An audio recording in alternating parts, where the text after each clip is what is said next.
Welcome to Werewolf the Apocalypse Heart of the Forest, Episode 7.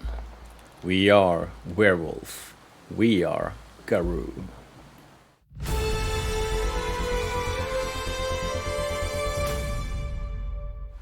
Welcome, I'm King Priam by night, and we play Mia, our protagonist. And she has realized she's not human. She's more. She's Garou, a werewolf. And let's continue the story. I make the wolf mother happy.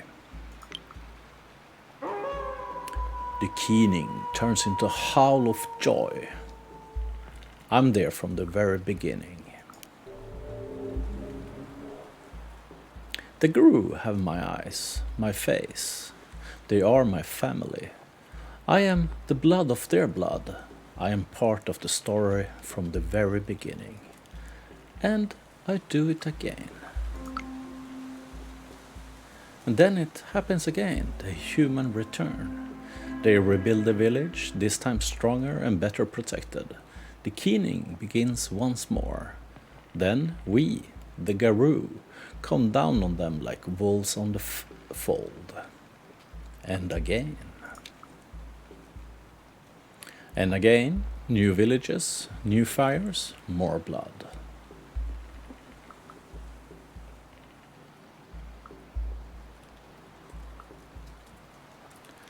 And again. Again and again, season changes, centuries pass.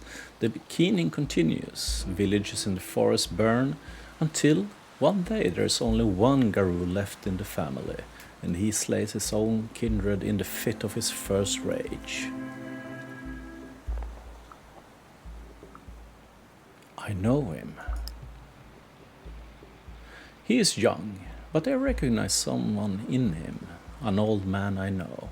He used to tell me stories about the forest before my mother took me away. I can't move. I stay there and I watch, but I can't move. My throat burns, my stomach is in knots. I want to scream, but I have no mouth. I feel the fire, I smell the blood. I smell ash and tears. I see the largest ash-grey wolf looking straight at me. Her eyes are golden. She weeps. "It is in your blood," she says to me. "It is your duty. It is you. Come with me, child. Be my fangs and claw. There is no one else to be my cub. Come to me, child. I will nurture you and I will lick your wounds. We will kill together. We will feast and we will be merry. The forest will grow." I looked at her. And perhaps for the first time I saw her for who she was. Her pelt was marred with fire, her eyes were smoking embers. Ash was falling from her heavy flanks. She looked old, ancient, seething with anger. She was mourning incarnated. She was the very idea of mourning made flesh, driven by a feeling of loss so profound that it burned everything in its wake. But she was more than that. She was also the Puesha. She was also the spirit of the forest, the Pusha herself, wounded, hurt, violated, and mourning all her children that human has killed. At least that was what I thought when I looked at her. The wolf mother looked back at me, and something in her eyes made me realize that she was helping my family for generations, that my family used to serve her. "Join me," she pleaded. "Only you can understand me. Only you." I went to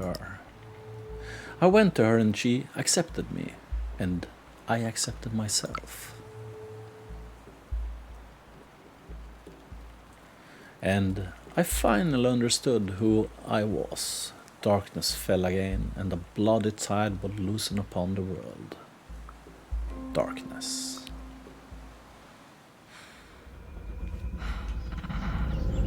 One of us, a lone howl, pierced the silence like a single ray of moonlight in the darkness. Then there was another one. and then another, and then another. A shore of voices, triumphant and joyful. I opened my eyes. When I opened my eyes, I was in a clearing. Around me there was wolves, huge, monstrous wolves, howling at the moon. And I joined them. I was Hispo, the monstrous wolf form. The pain was overwhelming. My spine cracked and twisted, my knees and ankles broke, and I fell on the ground. My jaws shuttered and rearranged themselves. My whole skin was on fire, rippling and sprouting fur. I howled in agony. When I rose, panting and spitting blood, I was Hispo, with strong paws, mighty jaws, and a mane of fur. More than a wolf, scary and monstrous. Instinctively, I changed and joined the shore. My voice was unsteady at first, but I soon found my own note, a unique addition to the chorus. Well, hello there, Cornell smiled at me, and welcome to the Sept. The Sept, whatever that meant. Okay, just so you know, I said slowly, I have no idea what a Sept is. For a werewolf, the pack is family, Cornell explained, and an alliance of packs united in a common goal is a sept. So there were 2 packs there. I realized that there must be at least 2 packs there. I looked at Olga. 3 of the monstrous wolves changed. Olga and Lisa stood up, and human looking again, their clothes crumpled. A yellow-eyed wolf by their side turned out to be Daniel. We are the pack of the mourning wolf mother, said Olga. They smell of ash and tears, and for a moment I saw the wolf spirit among them. I looked at Cornell. The great grey-eyed wolf changed into Cornell, and soon Pat and Kim joined him. We are the Wintle Weasel pack, said Kim. A white shadow settled on Pat's shoulder. I smelled musk and electricity. We are all Gaia's soldiers, said Cornell, in that we have no choice, but we can choose whom we fight alongside. What were they fighting for? What are we fighting for? I asked. We fight to save our Mother Earth, Daniel wailed. She is sick, dying, and we are the last beacon of hope against the darkness and corruption that is the worm, Kim said. The last word reeked of decay and burning oil. I had so many questions. I have so many questions. I shook my head.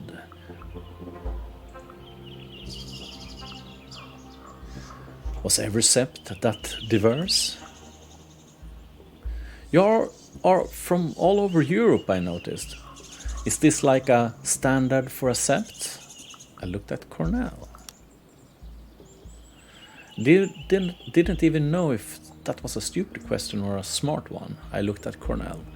It's far from the standard, but desperate time makes strange bedfellows, he smiled sadly. Normally a sept is dominated by 1 tribe, maybe 2. There are at least a dozen tribes, Daniel interrupted, and I hope, Mia, that you will choose yours wisely. What about the moon? Why did I hear the moon whisper to me? I asked. Luna gave us rage. That is why she's important, Olga said. That is why you'll never be able to touch silver again. How do the spirits work? What about spirits, I asked. How does that work? The world casts a shadow and we call it the Umbra, said Lisa. And in the shadow, every living creature, every emotion and idea, every important object exists as a spirit. That's all you need to know at the moment. Did I have to join a pack? Do I have to choose a pack? I asked, just to make sure. No Garou can survive on their own, Daniel sighed. You will probably never see your family again. Anyway, I was born a wolf and I've already lived 3 full wolf lives. But you're a human, so you'll probably get killed within a few years. I summed it up. So, if I got this all right, we've been conscripted into an ancient war against the worm, I said slowly, trying to put it all together. And the moon gave me rage as a weapon, but I must avoid silver. I took a breath. And there's a whole secret world of spirits, I continued. And I have to join a pack and choose a tribe. Exactly, Lisa nodded. As for the tribe, there are 2 people who could mentor you now. Olga is from the Black Furies, an ancient tribe of women warriors, and Cornell is from the Children of Gaia. He's more a peace and harmony guy.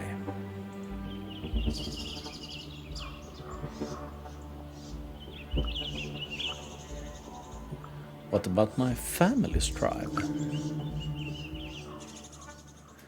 The Shadow of Fenris. Hey, what about my family's tribe? I asked. Lisa winced. Daniel sighed. Olga shook her head. What was the matter? What's the matter? I asked again. Your ancestors were the Get of Fenris, and no one here wants to have anything to do with that tribe. Cornell answered. They stand against everything we believe in.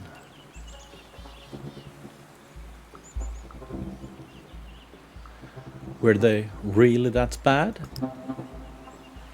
They surely aren't that bad, I asked. Are they? Get-of-Fenris are the most radical Garou supremacists that ever marred the face of Earth, Kim scoffed. Like legit fascist werewolves. Some of them literally work for Hitler.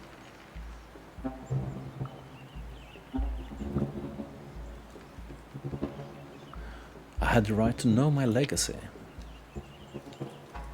Thank you for telling me, I said. I had the right to learn about where I came from. For a moment, we all were silent.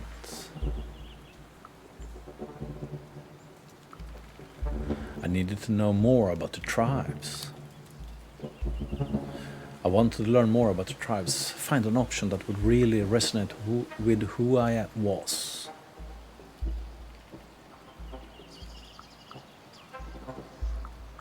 I talked with Daniel.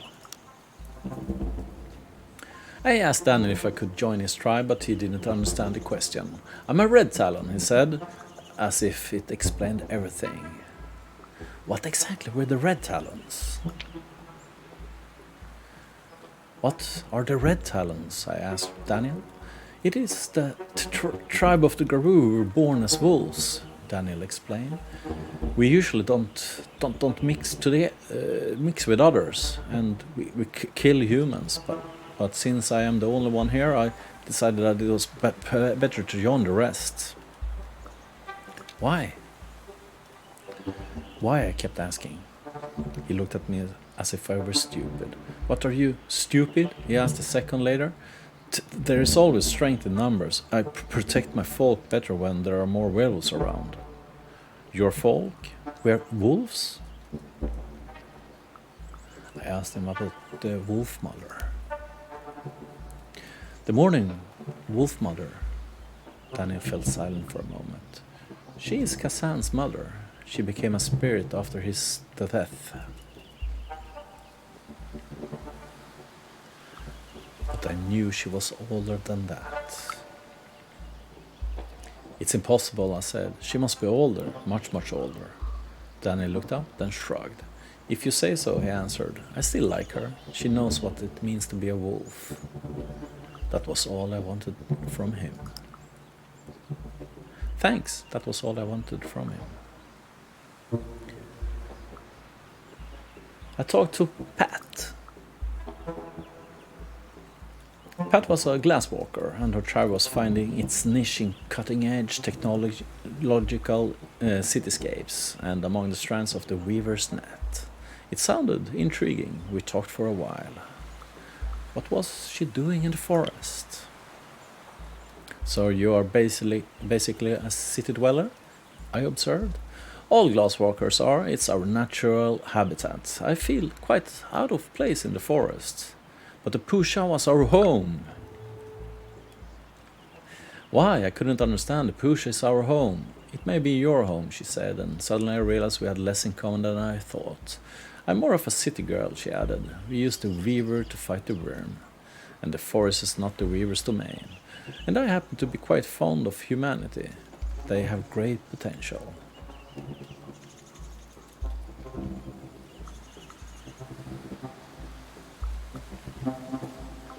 I had to think it over. Finally, I stopped asking. I had to think over what I'd learned. I talked with Kim.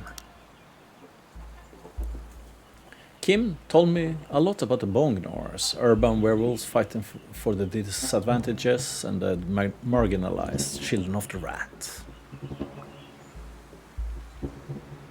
I asked him about their story. It's always about prejudice, said Kim, when I asked for the story. That was not what I asked. I asked about how you become a werewolf, I clarified. Patient, darling. Kim waved their finger at me. I've seen it all. You know, I was born on the day when Berlin Wall was constructed, and half of my family was cut out. They look somber. I ran away from home when I was 13 and hung out with some really weird crowd at the zoo station. Why did they run?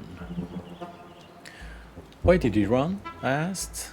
I liked it there. There were animals, we lived like animals, but I liked it. Kim shrugged. You see, I always knew I was a werewolf. My family was full of them. I went through everything you could imagine. Punk rock, Berlin squats, drug dealing, gay clubs, you name it. I was there. I nodded.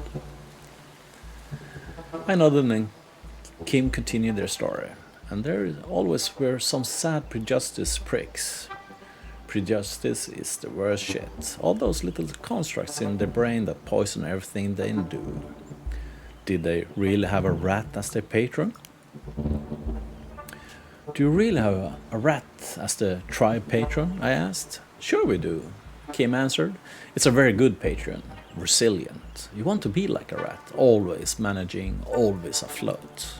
They kept talking. And this shit here, they gesture around, this shit comes from prejudice, all from exclusion and from greed.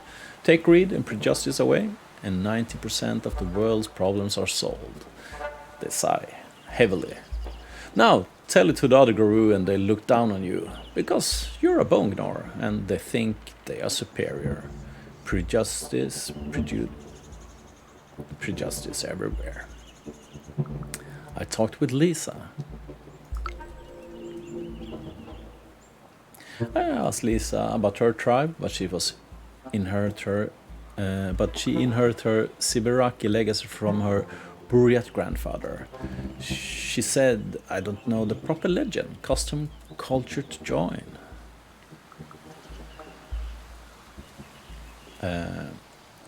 Was Sibiraki a Russian word? So I asked, not sure how to approach the topic. Sibirak, I mean, you're from Siberia? I hesitated and Lisa smirked. But the tribe name reminds me of something. Yes, Sibirak. She pronounced it differently, so it sounded like a Polish word. I must have heard it before. I'm sure that I heard it before, I said, in a different context. In Russia, it means someone from Siberia, but in Polish, it has its own very specific meaning, Lisa explained. It's a word for political prisoners exiled to Siberia, and there were tens of thousands of them.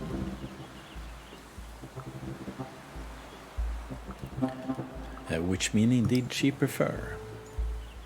Which meaning do you identify with, the Polish or the Russian, I asked. Lisa smiled. My tribe name described both of the legacy. My granny was a political exile and my grandpa was a Siberian ingenious. I used it because it speaks the truth.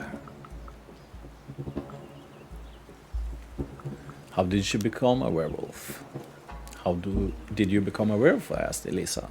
My grandpa saw that I had a soul of a wolf and started teaching me about the spirit world. She looked at me with her violet eyes. When the time was right, he guided me through the change.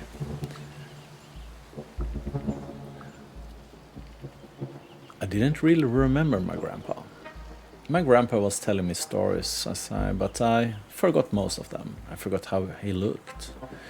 You remember more than you realize, Lisa said. How else would you know the high tongue? That was a good question. I asked her about the Wolf Mother. What about the Morning Wolf Mother? I asked. She's mighty and powerful. There was a tone of deep respect in Lisa's voice. Who was she? Tell me more, I asked. She's old, very old. We don't know when she first appeared here. I think she's the avatar of the forest. But what did she want? But what does the Wolf Mother want from us? I asked. I keep asking myself the same question, Lisa halted, looking for words. She knows how to find her way to people's heads. Lisa looked at me for a moment, deciding what to say next. I respect her, but sometimes I think she's getting into Olga's heads too much. Olga lets her in, and the wolf pushes, and I don't know. Maybe it's the right way to do things now. I didn't comment. I decided to keep a conversation with the wolf mother to myself. How did she come to Poland? So, how did you get here? I asked. A long story, she sighed. Well, I came here in search for a better life, through the forest, illegally. I still wait for my papers to be sorted. She wasn't exactly hiding. Aren't you afraid they'll catch you? You're not... I searched for the words. You're not exactly hiding, I said finally. Nah, Lisa shrugged. I do things here and there, help with tourists, help with the forest, and my moonshine is the best in this province. That was all I wanted from her.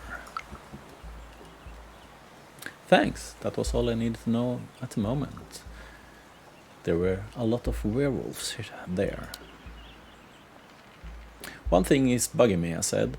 Why are there so many of you here? Suddenly everyone in Bilovice is a werewolf, or what? You know nothing, cub, Olga laughed bitterly. A mere century ago there were dozens of packs here in these forests. But none of the old guards survived the 90s, Lisa shook her head. We had to start from the scratch. Until you show up, there were only 6 of us. And 3 of us not even local, Cornell pointed out. 2 packs too small for their own good. Anyway, before you're admitted to a tribe, you need to prove yourself. What now? Prove myself? I was shocked. I hadn't proved myself enough already. Hadn't I proved myself enough already? Rite of passage.